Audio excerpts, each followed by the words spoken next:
औज़ुबिल्लाहिमिनश्शैतानिर्रजीम बिस्मिल्लाहिर्रहमानिर्रहीम अस्सलामु अलैकुम वरहमतुल्लाहि वबरकातुहू। नाज़रीन इकराम, मैं हूँ फैसल सैयद। आप मेरा यूट्यूब चैनल देख रहे हैं। उम्मीद करता हूँ आप जहाँ भी होंगे, रब ताला की पनाह में आफियत से होंगे।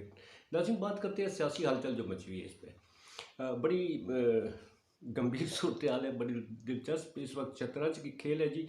जो मोहरा चलते हैं, खान साहब ने मोहरा चल दिया। उसको मात देने के लिए गवर्नमेंट क्या करती है, इनके पास क्या चाल है चलने को, इस पे बात करते हैं। खान साहब ने, जैसा कि अभी लेटेस्ट न्यूज़ है कि उन्होंने अप्रूवल दे दी है जी कि 10 दिसंबर तक जो है, 10 दिसंबर को वो असम्बली से रिज़ाइन कर देगी। अब सोचने की बात है, 10 दिसंबर क्यों रखी है, 4 दिसंबर 5 दिसंबर क्यों नहीं रखी, अभी क्यों नहीं रखी है? जैसा कि गवर्नमेंट के लोग कह रहे हैं जी इस्तीफ़े दे जल्दी करें, असम्बली से बाहर आए। अब खान साहब की हिकमत अमली क्या है और गवर्नमेंट क्या करने जा रही है? गवर्नमेंट जो है, अब इसके पास कोई टूल बचा नहीं है, कोई चाल चलने को। आखिरी मोहरा उन्होंने चल दिया खान साहब ने। उसको नाकाम कैसे करते हैं?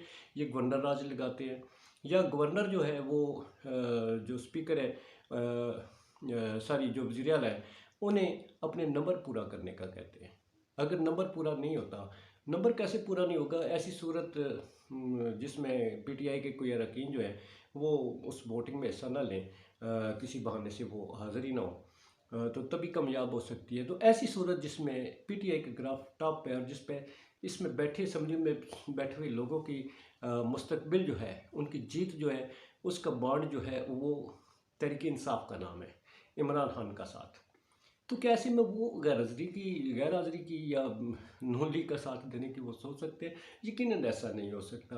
बल्कि ये तो अब पोजीशन वो बन चुकी है कि नून लीग, पीपल्स पार्टी, फजल रहमान और बाकी जो है, वहाँ पे जो मौसमी पंछी हैं अभी तो वो उड़ाने भरने को तैयार हैं, क्योंकि वो तो अच्छे मौसम की तरफ भागते हैं ना जी। जहाँ खज़ां हो वहाँ से उनका ठिकाना जो है बदलता है, तो जहाँ बहार आ रही हो वो घोंसले वहाँ बना लेते हैं। तो अभी तो वो मौसम भी शुरू होने वाला है, इसलिए कि उनका उनके साथ चलना या उनके साथ अपने अवाम में जाना, अवाम के सामने वो क्या रखेंगे, वो क्या वोट मांगने जाएंगे लोगों के पास, तो वो क्या अपना बताएंगे कि हमने डिलीवर क्या किया। क्या नून लीग का कोई वोटर, ये सारी कोई उम्मीदवार जो है वो अवाम में जाने के काबिल है? वो क्या कहेगा हमने आपको क्या दिया? अवाम जो है, क्या उनका कोई मानेगी? जबकि इनके पास कहने को है ही कुछ नहीं। अब इसमें सारी इस गेम में जो हुकूमत में आए हैं, शहबाज शरीफ साहब है, ज़ाहिर नून लीग है जो लीडिंग रोल जो है वो प्ले कर रही है, और वही सबसे ज़्यादा नुकसान उठा रही है। मगर हुकूमत होने के बावजूद नून लीग जो है उसका सबसे बड़ा नुकसान क्या है? आप ये देखें, पीपल्स पार्टी है, उसकी क़यादत मुल्क में है, फजल रहमान साहब मुल्क में है, बाकी जमातें सारी मुल्क में है, अवाम के साथ है, अच्छे बुरे कामयाब होते हैं, नाकाम होते हैं, वो सारा कुछ है। अब आप कहेंगे जी वो तो शहबाज शरीफ साहब और बाकी साथी भी यहाँ पर मुल्क में ही है। नहीं, अवाम जो है वो क्या है, मुस्लिम लीग नून नवाज शरीफ को मानती है, मरीम नवाज के साथ है। शहबाज शरीफ साहब जो है उनका एक लिमिटेड सी जो है ना वो अवाम में पॉपुलैरिटी है, या अवाम की जो है वो पसंदीदगी में उनकी रेशो बहुत कम है। नून लीग की आइंदा इलेक्शन में नाकामी की सबसे बड़ी वजह जो है वो खुद नून लीग ही है। एक तो इक़्तिदार में आना, और उससे बड़ी वजह जो है वो इनका नवाज शरीफ साहब और मरीम साहबा का अपने अवाम से बाहर रहना। ये इनकी बिल्कुल ही डूबने का, तबाह होने का, तबाही की तरफ जो इशारा जो है ना, और उसकी सबसे बड़ी वजह वो नवाज शरीफ साहब है। बाहर बैठ के भले उन्होंने हुकूमत चेंज करवा दी, रजीम चेंज करवा दिया, या फिर तैनातियाँ करवा दी, जैसा कि कह रहे हैं जी। आज कोई कह रहा था जी कि इमरान खान साहब ने जो है लॉन्ग मार्च नाकाम हुआ, उसका धरना नाकाम हुआ, फिर आर्मी चीफ की तैनाती की, उनकी ख्वाहिश वो पूरी नहीं हुई। ओ भाई, खान जो चाल चल रहा है उसका मुकाबला करें। वो जो लॉन्ग मार्च नाकाम हुआ है, नाकामी या कामयाबी, उसको भी छोड़ दें। इसका बाद में पता चलेगा। अंदर से तो आपको पता है हलचल मची हुई है, आप कहते हैं 20,000 है। अब बात यह है कि नून लीग जो है, शहबाज शरीफ साहब जो है हुकूमत में बैठे हुए हैं, सारे नून लीग वाले भी बैठे हुए हैं, मज़े जो है वो पीपल्स पार्टी ले रही है, बाकी ताती ले रहे हैं। तो नून लीग ने, मैं हमेशा कहता हूँ, इस सारी रजीम चेंज में इक़्तिदार में बैठ के जल्दी जल्दी गरम गरम खाने का जो है ना, अब वो कड़वा कड़वा बनना शुरू हो गया है। सबसे बड़ा लॉस नून लीग का है, ये गड़े में गिर चुके हैं। खान साहब ने इनके सारी पीडीएम जमातों का गड़ा खोद लिया है, इनके पास कोई चारा नहीं है। अब आते हैं जी 10 तारीख। आपको पता है कल हमारे नए आर्मी चीफ साहब जो है वो कमान संभाल रहे हैं जी। अल्लाह ताला उन्हें कामयाब करे। उनके साथ बहुत सारे उनके सामने चैलेंजेस हैं। खान साहब ने 10 तारीख जो है वो रखने की वजह क्या हो सकती है?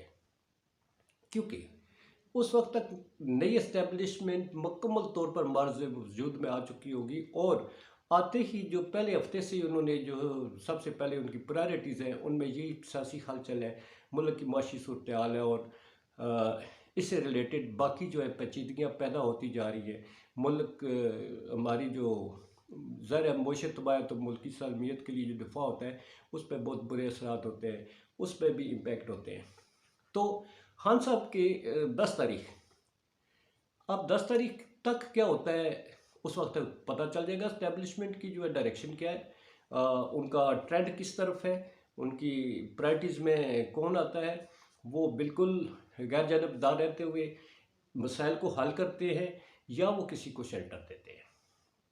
बहुत इंपॉर्टेंट है, इसलिए खान साहब ने 10 तारीख रखी है, और इस हवाले से मुकम्मल तौर पर उन्होंने भरपूर तैयारी शुरू कर दी है जनाब। और सुना है कोई बड़ी बड़ी जमातें हैं उनमें से कुछ पंछी जो है वो भी उड़ान भरने की तैयारी कर रहे हैं। तो देखिए आगे आगे बड़ा दिलचस्प सूरत हाल बनती जा रही है। कल का दिन और ज़्यादा होगा, कल के बाद का दिन, परसों का दिन, कल नए आर्मी चीफ साहब आएंगे, परसों से जो है तो पहली प्रायोरिटी क्या होगी, पहले दिन वो क्या काम करेंगे, कौन सी प्रायोरिटी को उनकी टेबल पे टॉप पे रखा जाएगा, कौन सी सेकंड, कौन सी थर्ड।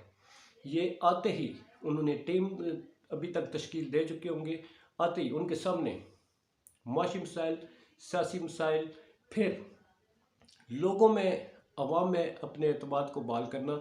वो लोग जो पिछले दौर में मुल्क छोड़ के बाहर चले गए, जो जिन्हें अपने जान का ख़तरा है, क्या उनका एतमाद बहाल करते हुए उन्हें वापस आने का कहा जाएगा? क्या ऐसा माहौल पैदा किया जाएगा? क्या ऐसा माहौल पैदा किया जाएगा कि इलेक्शन की तरफ जाया जाए? ये जो मुआज़राई की कैफियत क्या ख़त्म की जाएगी? ये सूरत हाल है जी। और आज़म स्वाति साहब का मैं मुख्तलिफ ख़बरें सुन रहा हूँ जी, बड़ी उड़ती उड़ती ख़बरें मुख्तलिफ लोग जो है चैनल्स पे, यूट्यूब्स पे और इधर उधर से जो हैं वो सुनने को मिल रहा है। तज्ज़ियाकार जो है वो भी कह रहे हैं कि शायद इनको मंजर से हटा दिया जाए। बड़ा अफसोसनाक है जी, अरशद शरीफ साहब की तरह इन पे भी कोई 12-14 मुकदमे हो चुके हैं, उन पे भी ऐसा ही हुआ था, और इसके बाद जो है तो वो अपनी जान बचाने के लिए वो अपील करते रहे, इंसाफ की अपील करते रहे। सेम आज़म स्वाति साहब भी कर रहे हैं। कल से नई क़यादत आ जाएगी इस्टेब्लिशमेंट की, क्या वो इस अमल को रोकेंगे? क्या नई इस्टेब्लिशमेंट उन लोगों को पकड़ेगी जो अवाम और फ़ौज में ये गैप पैदा करने के लिए अभी तक कोशिश कर रहे हैं? सबसे बड़ा काम ये है कि ये जो है ये अमल सियासी मंजरनामे से और ये सच बोलने के अमल को रोकने के लिए जो जानों से वो लोगों को हाथ धोने पड़ते हैं, क्या इस अमल के पीछे कौन है, इसको पकड़ पाएंगे?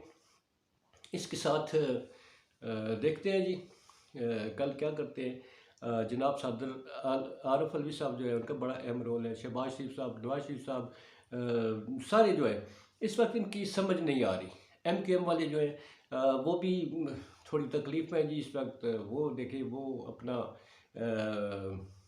फर तोलते हैं वो भी उड़ने के लिए, या क्या करते हैं। बहरहाल परवेज़ इलाही साहब, उन पे सारी नज़रें जमी हुई हैं जी कि वो क्या करते हैं। परवेज़ इलाही साहब बार बार कह चुके हैं कि मैं PTI के साथ हूँ, PTI का साथ दूंगा, इमरान खान साहब के हुक्म का इंतज़ार है, जो ही वो हुक्म देंगे मैं वैसे ही करूँगा। PTI की सारी जो है, आज भी इमरान खान साहब ने बड़ा अहम इजलास बुलाया हुआ था, और उस इजलास के बाद मज़ीद फ़ैसले क्या करते हैं। बहरहाल 10 दिसंबर का फ़ैसला जो कल लिया, कल की क़यादत और इसके बाद के हालात जी वो देखते हैं। कल बड़ा अहम ख़बरें होगी, कल इंशाल्लाह मिलेंगे। अपना बहुत सारा ख्याल रखिए। इसके साथ इजाज़त जाऊँगा। पाकिस्तान जिंदाबाद, पाक अफवाज पाइंदाबाद। सलामत रहिए।